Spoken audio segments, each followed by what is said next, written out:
हमारे आज के कार्यक्रम के मुख्य वक्ता मौलाना सैयद कल्बे राशिद रिजवी जी, जो कि जाने माने इस्लामिक स्कॉलर हैं, उनका भी स्वागत सम्मान भारतीय छात्र संसद के मंच से।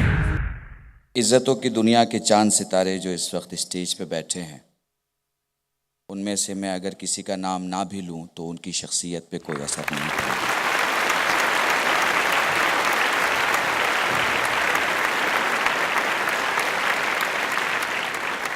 मैं अपने उन जवानों से बात करना चाहता हूं जो देश की समस्या नहीं बल्कि देश की समस्याओं का समाधान है। मैं अपनी तकरीर मौलाना मोहम्मद अली जौहर के जुमले से शुरू करना चाहता हूं। 1902 में मौलाना मोहम्मद अली जौहर ने इलाहाबाद में कहा था कि मुझसे पूछा जाए कि मैं कौन हूं तो मैं कहूँगा कि मैं मुसलमान हूँ और बस मुसलमान हूँ, लेकिन मेरी मुल्क की आन बान शान पर अगर वक्त पड़ जाए तो मैं हिंदुस्तानी हूँ और बस हिंदुस्तान हूँ।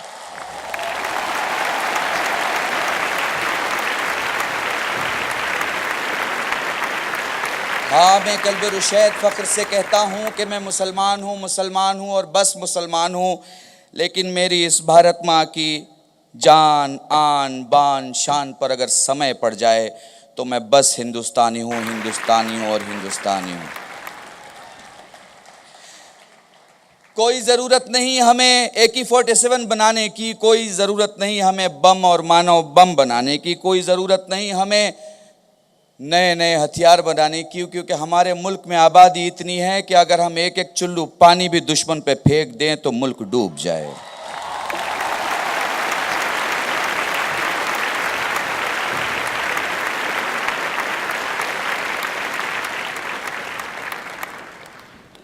जी, मैं अपनी बात आपसे करने नहीं आया, बल्कि स्टेज पे बैठे हुए सारे बड़े लोगों की खिदमत में ये कहना चाहता हूँ, मैं इन हज़ारों स्टूडेंट के दिलों में करवटें लेने वाली तमन्नाओं की ज़बान बन के दुनिया को बताना चाहता हूँ कि हम गर्व करते हैं और घमंड करते हैं उस मुल्क हिंदुस्तान पर जिसकी आबादी इतना है कि दुनिया में ज़िंदगी के नाम पे जीने वाले इतने लोग नहीं हैं जितना भारत में भारत के नाम पे मरने वाले लोग हैं।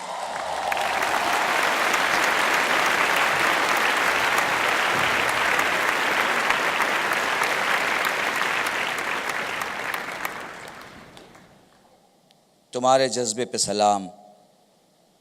ये मुल्क तुमसे बहुत कुछ चाहता है, बहुत कुछ चाहता है।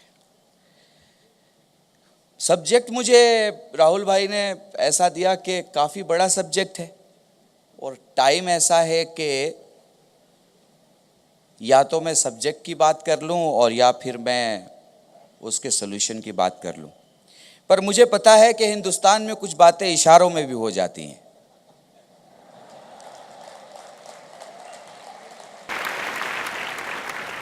अच्छा, मैं भाषा में कम और इशारों में ज़्यादा बात करूंगा। और एक बात हमेशा ख्याल रखना, चूँकि सबसे पहले सलाम करते हैं उस देश के मुजाहिद को, उस देश के सिपाही को, उस देश के सरहद पर अपनी जान गंवा के हम सब की हिफाजत करने वालों को, जिसको बड़ी मजलूमियत से मारा गया है। हम सलाम पेश करते हैं उन लोगों को जिन्हें बड़ी मजलूमियत से मारा गया है, और हम दुनिया के सारे मुल्कों को बताना चाहते हैं कि हमारी खामोशियों की हमारी मजबूरियां ना समझा जाए।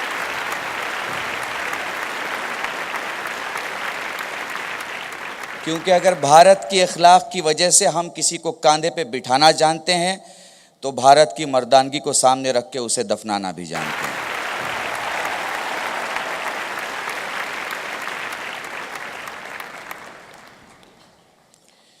थोड़ी सी दोस्तों बात कर लेते हैं, वक्त बहुत कम है।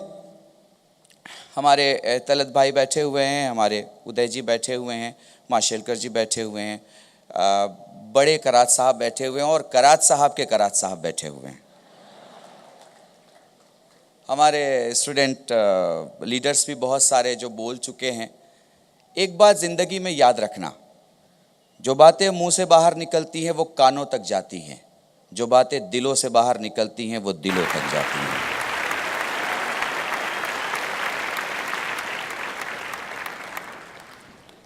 सवाल यह है कि इस मुल्क में हम पहले मुल्क की बात कर लें फिर मुल्क के प्रॉब्लम की बात करें, तो दुनिया का हर मुल्क दो ही चीज़ से चल सकता है, या मोबोक्रेसी से या डेमोक्रेसी से। मोबोक्रेसी का मतलब होता है कि एक भीड़ जमा हुई और उसने एक मकान में आग लगा दिया। डेमोक्रेसी का मतलब होता है कि जहाँ मजलूम को मजलूम कहा जाए, जालिम को जालिम कहा जाए, सच्चे को सच्चा कहा जाए, झूठे को झूठा कहा जाए, अच्छे को अच्छा कहा जाए, बुरे को बुरा कहा जाए। आपको ये देखना है कि आपको करना क्या है। तो अब इशारे में प्रॉब्लम समझिएगा और सॉल्यूशन मेरी ज़बान में समझिएगा। हमें अपने सिपाही नहीं बदलने, हथियार बदलना है। अपना मुसाफिर नहीं बदलना, रास्ता बदलना है। अपना मरीज नहीं बदलना, अस्पताल बदलना है। अपना विद्यार्थी नहीं बदलना, स्कूल बदलना है।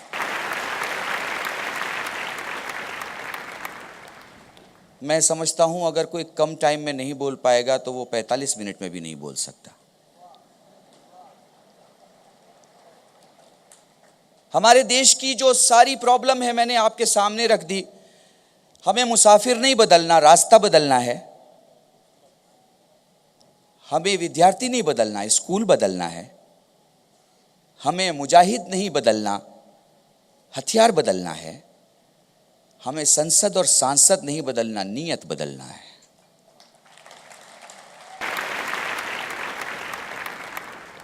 हमें एक ऐसा माली चाहिए जो हिंदुस्तान के गुलशन को पानी से नहीं अपने खून से सींचे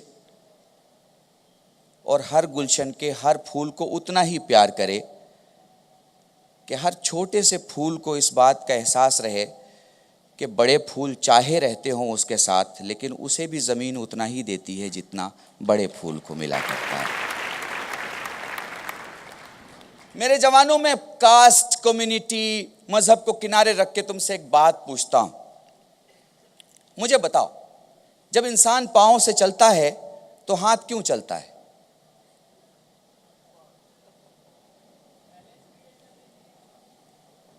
बहुत प्यारी बात कही मेरे इस सुनने वाले भाई ने, और मेरे ख्याल से यही आज का सबसे बड़ा मैसेज है जो मैं आपको देना चाहता हूं। हमारे हिंदू भाइयों में इज्जतें पांव छू के दी जाती हैं, मुसलमानों में दुआएं हाथ से की जाती हैं। बहुत गौर से मेरी बात सुनना। जब इंसान मंजिल पे पहुंचता है तो मंजिल पे वो पांव से पहुंचता है, लेकिन साथ साथ हाथ भी चलता रहता है।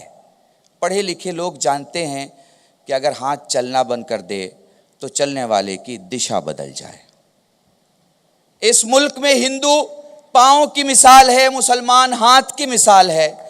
मैं मानता हूं कि मुल्क की कामयाबी में शायद मुसलमानों का उतना हाथ नहीं है जितना हमारे हिंदू भाइयों का है, लेकिन याद रखिएगा, दोनों का चलने से सिर्फ एक चीज नहीं, भारत की दशा भी सुधरती है और दिशा भी सुधरती है।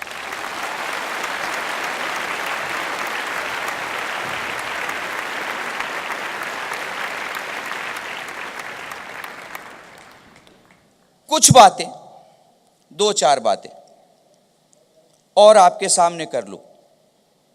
बहुत आसान है हिंदू हो के हिंदू की बात करना, मुसलमान हो के मुसलमान की बात करना, मौलवी हो के कुरान पढ़ना और साधु हो के गीता पढ़ना। बड़ा मुश्किल है इंसानियत की बात करना, बड़ा मुश्किल है आदमियत की बात करना, बड़ा मुश्किल है एक नॉर्मल कॉमन पड़ोसी होने की बात करना। इस मुल्क में एक अच्छी बात याद रखो, इस मुल्क को इंटरनेशनल स्टेज पे पॉलिटिक्स के नाम से नहीं पहचाना जाता, मोहब्बत के नाम से पहचाना जाता है। हिंदुस्तान का मतलब क्या है? हम दोस्त को इतना चाहते हैं कि वो ता हयात ता जिंदगी दोस्त रहता है, दुश्मन से भी इतना प्यार करते हैं कि वो दोस्त होने पे मजबूर हो जाता है। ये हिंदुस्तान का मतलब है। इसीलिए जब अंग्रेज ने गांधी से यह कहा था कि क्या फर्क पड़ता है, एक टुकड़ा है, पाकिस्तान अलग कर दीजिए, तो गांधी ने अपने लकड़ी के सहारे खड़े होकर अपने पीठ पे हाथ रख के कहा था तुम अंग्रेज नहीं समझोगे, तुम हुकूमत करने वाले लोग हो, हम मोहब्बत करने वाले लोग हैं। अगर मैं पाकिस्तान को अलग कर भी दूं तो मैं भारत के उन 6,50,000 गांव के रास्तों का क्या करूं जो मंदिर से शुरू होते हैं मस्जिद पे खत्म होते हैं, मस्जिद से शुरू होते हैं मंदिर पे खत्म होते हैं।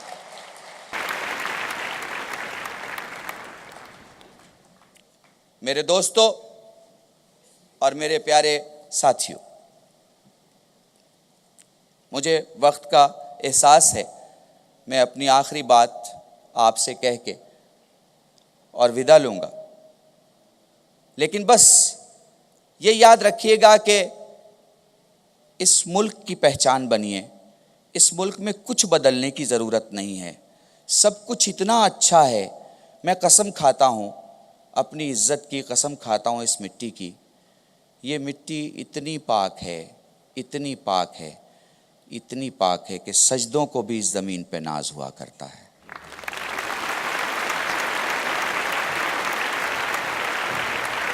ज़रा मिट्टी से जुड़ के देखिए। मैंने इशारों में कॉन्फ्लिक्ट और उसके उच्चार के बारे में और उसके उपाय के बारे में कह दिया, लेकिन सीख पीस भी एक जुमला है। तो आखिर में ये कह के जा रहा हूँ, आपको पीस नहीं मिल सकता जब तक के जस्टिस ना हो।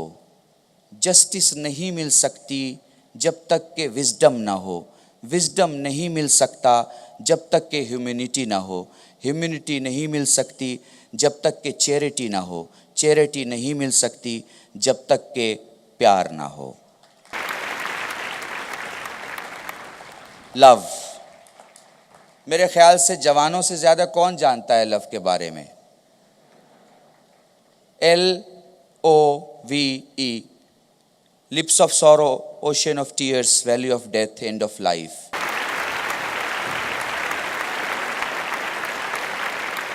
जिसे चाहते हो उसके लिए चेहरे की उदासी, जब वो जुदा हो जाए तो आंखों में समंदर जैसा छलकता हुआ आंसू। अगर वो कहे तो पहाड़ी की घाटी में मौत, और अगर वो कहे तो ज़िंदगी का ख़ात्मा उसके लिए कबूल। ये चार चीज़ें और चार जज्बे जब हम इंसानों के दिल में होते हैं तो दो दिल एक हो जाते हैं। बस आखिरी जुमला कह रहा हूँ, जब हम किसी से प्यार करते हैं तो दो दिल एक हो जाते हैं। बंदा बंदे को चाहता है तो दो एक होता है, बंदा खुदा को चाहता है तो सारी दुनिया एक हो जाती है।